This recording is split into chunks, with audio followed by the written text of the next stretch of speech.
Nicole Ayala and Diego Bandido. Ang kwento. Mula sa mahiwagang burnay. Mula sa mahiwagang burnay.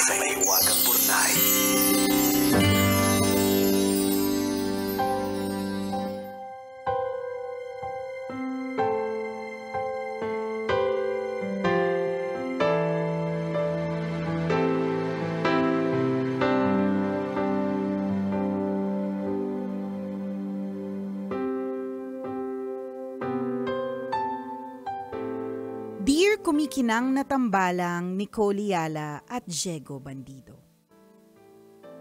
Ako po si Annie, tagapakinig na ng Love Radio since 2009. High school pa lang ako noon. Nakikinig na po ako habang naglilinis sa umaga bago pumasok sa eskwela. Hindi lang po ako ang loyal listener ninyo, pati po ang buong pamilya ko. Isang beses nga po ay nakasalubong namin kayo sa mall. Natulala po kami at gustong-gusto po namin kayong batiin pero nahiya po kami bigla. Napalingon pa po kami ng tita ko nung nakalagpas na kayo kasi ang bilis nyo pong pumayat pagkapanganak nyo kay Princess. Ganon po kami ka-updated. Alam po namin ang mga latest sa inyo. Ngayon pong nandito na ako sa UAE at nagtatrabaho, sumusubaybay pa din po ako sa programa ninyo. Ang dami ko nga pong message sa inyo nung umalis si Chuper. Nagkandaiyak din po ako sa office. First time ko pong sumulat kaya naman sana po mabasa nyo po on air. Gusto ko rin po sanang marinig ang opinion ninyo sa nakakalokang sitwasyon ko ngayon. Ganito po kasi. Uuwi po kami ng boyfriend ko sa October para magpakasal. Ang totoo po niyan, gusto ko sana kayo ang mag-host. Kaso, nung tinanong ko, totoo ba? Nung tinanong ko yung talent fee nyo, hindi pasok sa budget. Talaga ba? Ang hirap po kasi talaga magplano ng kasal sa probinsya. Yung restaurant po namin sa reception, 150 packs lang. Hindi ko po alam kung paano ko gagawin yung listahan kasi bawat miyembro ng pamilya naming dalawa may say. Ang dami po nilang gustong imbitahin. Hindi lang po yun. Meron pa po kaming tinatawag na pahapunan. Tradisyon po yun dito sa amin. Dito po sa probinsya may kasabihang maubos na ang yaman, wag lang ang yabang. Kaya naman po kapag kinakasal, walang katapusang gastos. Ayun naman pala eh. Kaya nyo ko, Chess! Tambalang kumikinang, ano po kaya ang diskarteng pwede kong gawin para matupad yung wedding of my dreams? For one, gusto ko po sana lahat ng dadalo kakilala ko at hindi tropa ng kapatid ko, kumare ng nanay ko o kaibigan ng tatay ko. Salamat po sa inyong payo, ang inyong kumikinang na tagapakinig. Annie. Annie, ito ha. Ito ang pinaka para makapunta ko at makapag-host ng wedding nyo. At hindi makapunta yung kumare ng nanay mo, yung mga tropa ng kapatid mo, at yung mga pinsan ng tito mo. Sa UAE tayo. Yan, tama. Diyan tayo. Destination wedding. Yan. Wala nang... At least sigurado, kilala mo yung mga kasama mo dyan. At saka, sabi mo, yung limited lang. At sabi niya, gusto niya akong host. Eto nang Ani ang sasabihin ko sa'yo. Wala nang talent fee. Sagot mo lang yung pamasahe ko. Plane ticket. Correct. Accommodation ko at ng family ko. Bale, 58 kami. Charot. Pero, wala nang TF. Isipin mo, libre si Nicole Ayala. Why not? Alam mo, ito talaga yung problema ng mga ikakasal, yung pangingialam ng mga tao sa paligid, 'di ba? At saka yung ito na naman, bilang today is Independence Day. Kanina sa unang parte ng tambalan, ano sinabi natin? Mahal kita, Pilipinas. Kahit minsan, hindi ka kamahal-mahal. So, meron tayong mga kasabihan na minsan talaga hindi ka mahal-mahal. Meron tayong mga kaugalian na hindi ka mahal-mahal. crab mentality. Tama. Yan. Di natin gusto yan. Yung kapag kami nakikita tayong umaangat, binababa natin. Hihilahin natin pababa. At ito, yung maubos na ang yaman, wag lang ang yabang. Yan. Nakakaloka. Yan yung mga, at saka isama na natin yung bawal maligo kapag ka Biyernes Santo. 'Di ba? Bawal maligo pag meron kang regla. Ano ba? Nakakaloka. 'Di ba? So, may mga bagay talagang sa tingin ko, because mundo na po ng AI, hindi na din po siya applicable. Tama, totoo. Lalong-lalo na kung halimbawa, for example, 'di ba? Of course, naiintindihan natin yung tradisyon ng pahapunan, 'di ba? Papaano kung ang gusto ninyong dalawa very private? Totoo. Papaano kung okay, kahit hindi kayo private persons, yung budget na yung pang private lang din. Mas maganda pa rin talaga kasi pag intimate lang eh. Oo. Like sa yung kay Rocky, di ba? Yan, ang ganda ng kasal ni Rocky. Napuntahan ko na intimate wedding na totoo yun, na iilan lang talaga. Saka magkakilala talaga yung mga tao. Totoo. Pwedeng mag-crossover eh. Kasi close sa part ni Rocky, close din sa part ni... At nung nagkainuman na kahit hindi ka close, naging ka close. Oo. Ang ginawa po ni Rocky, share lang po namin, nag-rent po siya ng parang isang private place, parang na may pool. Yung usual, at marami nag-offer ng ganyan. So, yung mga iba ay uuwi, yung mga iba na talagang kamag-anak or immediate family. Nandoon sila mag-overnight. But in other words, the area is theirs. Yeah. Kahit saan sila pumunta doon, anong sulok, ganyan, nirenta nila yung lugar. And it's really limited. At masaya po talaga siya. Walang judgment, walang magja-judge kung, ano ba yung naglulupasin ng isa? O kaya, kumakanta na naman si Nicole, pang-apat niya na yun. Kasi lahat tropa. Correct, kasi tropa lahat. Walang kumari ni mama. Totoo, walang gano'n na i-judge ka. Ano ba naman yung mga taga-love radio?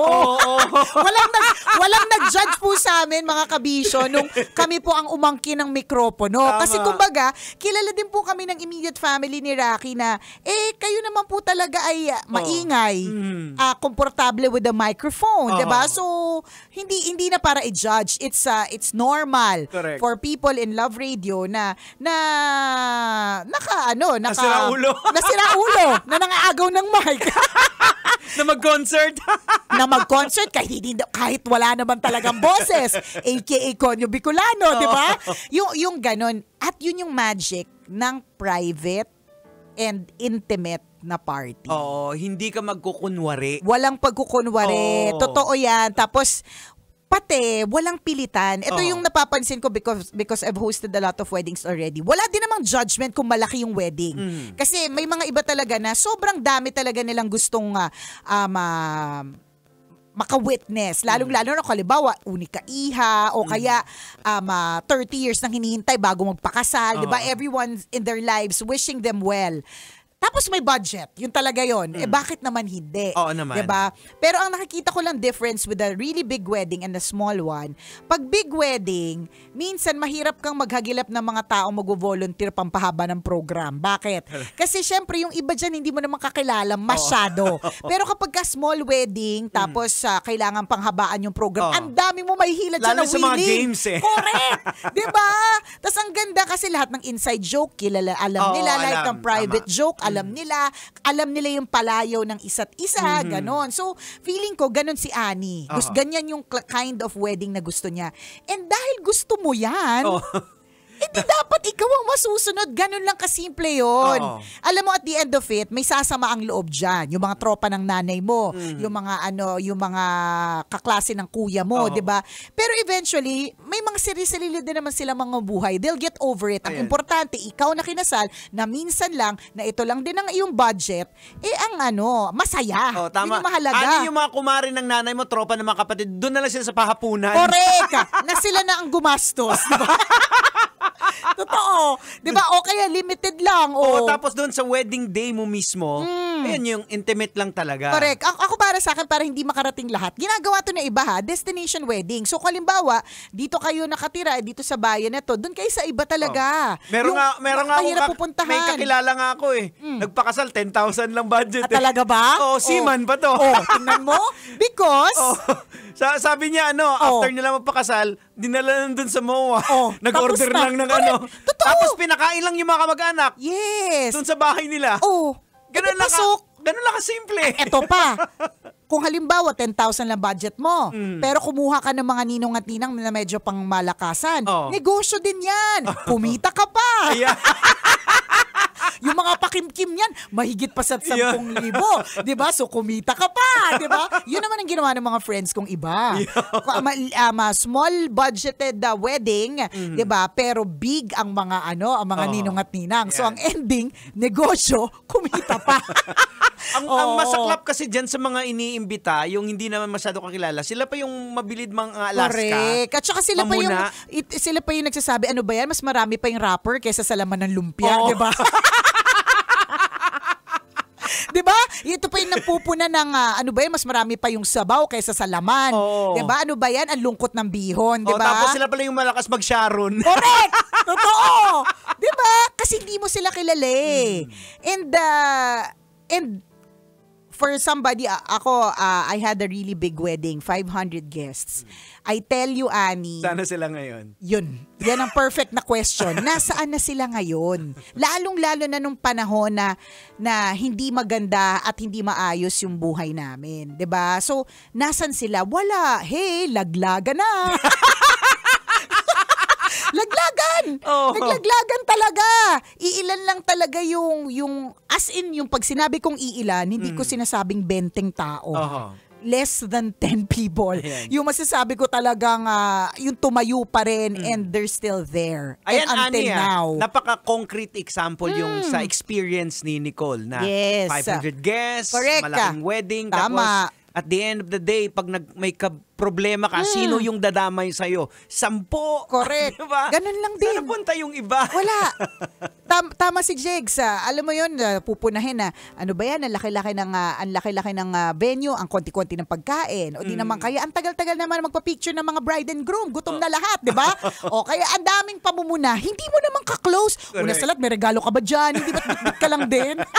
At maraming ganyan. Yan yung mga ugali natin mga Pilipino. Isa lang ang inimbita, 10 ang sinama. Hindi pa nagsasabi. Mabuti man lang kung nagsasabi. Walang gumagawa ng RSVP dito sa atin.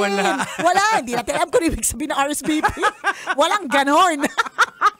Diba? So, you do you. Yan, totoo yan. Yun lang yun. Kung ano yung gusto mo, yun ang susundin nyo. Kasi kayo din naman yung kayo naman maggagastos. Kayo Correct. sakit ng ulo lahat sa inyo. Sa inyo. Maraming magsasabi na dapat ganito. Huwag mong pakinggan yan. Huwag mo silang pakinggan. It's your day. Totoo, hindi nila araw at hindi nila budget. Diba? Budget mo yun. Kung sasama ng loob nila, hayaan mo. Lilipas din yan. Correct. Totoo. Lilipas din talaga. Dadating yung panahon, meron na naman silang bagong kasal na pupuntahan. O kasal na a-attendan. Tapos mag-move on na din sila. Ganon lang din yun. Ito yung sinasabi natin na hindi dapat natin i-please lahat ng tao. Tama. Kasi nga kahit nga ibigay mo na sa kanila ang lahat, may pupunahin pa rin. Correct. Laging ganon. Tsaka pag sa pinaka-mabigat na araw ng buhay mo, wala yung mga yan. Wala. Totoo. Totoo yan. Based on experience. Based on my experience talaga. Madami pong tumalikod. Madaming tumagos ang tingin. 'Di ba? Yung ganon. Na parang wala ka lang. Parang wala ka lang. Alam nilang may pinagdadaanan ka na hindi man lang makapag-ano ng comfort o kamusta ka na. Totoo. Walang ganon. Or di naman kaya, nangungamusta ba talaga o nang chichismis lang? Yan. 'Di ba? Pero kapag katunay naka-close mo, 'di ba? Hindi mo pag-iisipan na nang chichismis lang ba to o talagang truly concerned siya sa amin, sa pinagdadaanan namin. Tama. Ganon. So, ulitin namin, Ani, kasi hoda na sa mga sasabihin ng iba. Correct. Kung ano ang gusto mo, yun ang sundin. At hindi ko matandaan kung hindi ako pasok sa budget mo. Baka kasi probinsya. Malayo. Baka malayo. Oo, baka ganon yung eksena. Minsan kasi malayo talaga. Tapos, si Nicole pa naman, pag kinukuha, kinakailangan may helicopter pag sa probinsya. Private. Politika. Charis. Hindi naman. Baka kasi weekday. Pumapayag naman ako kahit probinsya. Basta syempre, sagasa sa hindi ano. sagasa sa kahit ano. Tsaka, syempre, dagdag naman ito yung panggas natin dyan, Oo. friend. Mahal na po ang tall friend. O, Tsaka diba? mas magastos si Nicole kasi yung mga kasama niya sa pamilya na Correct, nagugutom, correct, ginagastosan niya rin din niya. So, lumalaki po ang TF. Intindihin mo naman. Patay gutom sila. Oras natin, 1:39. Ako pong kumikinang na ulo, Diego Bandido. At akong kumikinang ina mo, Nicole Yala. Kailangan pa bang i-memorize yan? Basic